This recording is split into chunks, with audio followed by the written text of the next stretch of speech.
Genesis does what Nintendo don't. I'm actually gonna do a little video game review,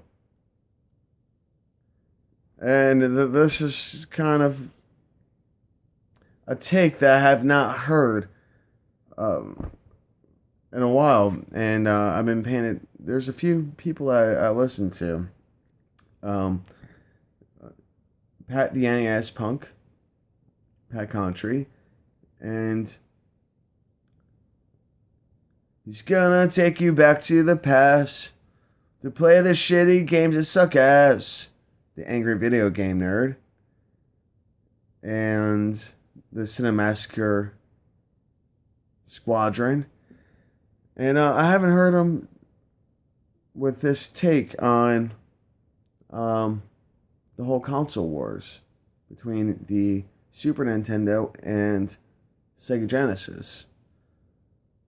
I played the Super Nintendo a few times, and I didn't really care for the console back in the day. And I was a Genesis kid. And yeah, there was a few games I'm like, oh, I wish I could play that on my Genesis, but at the same time, Genesis was a whole different machine. And I think that what happened with it is Genesis was mainly trying to stick to an upgraded version of Nintendo, the original Nintendo Entertainment System, the 8-bit, which sounds kind of ludicrous being that it's twice the machine that the NES was. The Sega Genesis was twice the machine that the NES was. To stick to that whole simplified element. And I think that's why I liked the Genesis better, is because it was familiar to me. Whereas Super Nintendo, L and R, and then four extra buttons on the pad and stuff, and it's like, for most games, don't really need all that. I felt that Genesis did plenty with what it had, and I don't know. I think that's kind of what people are missing during this whole console war thing is that Super Nintendo was trying to do way more than the NES, which is respectable. I can respect that decision. At the same time, I think the Genesis kind of bridged the gap between the NES to the Super Nintendo, and also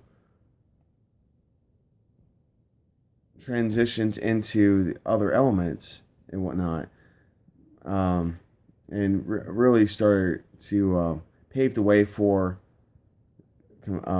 compact disc media, and everything.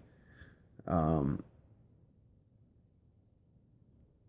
yeah, I mean, I don't have my history facts down on Laserdisc and all that good stuff, but I can just say that the Sega Genesis was the first affordable console system to actually implement the technology and whatnot, that really gave way for um, the Sony PlayStation.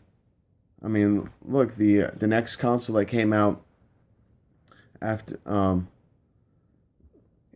it was the Nintendo 64, and which was the last cartridge system, from my understanding. And Nintendo got its butt whooped by the Sony PlayStation, even though that those two were in cahoots with each other. Um, but yeah, back to the original thought. Sega Genesis, it was an upgraded version of a Nintendo Entertainment System, and that's why I loved it so much. There were some great games for it.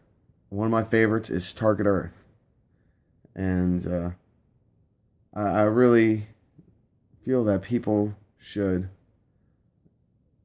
take this in consideration when thinking about the whole console wars. That, yeah, and maybe Sega was a little bit slow with certain things, but it also was right on par with a lot of things too. So that's my take. Thanks for your time.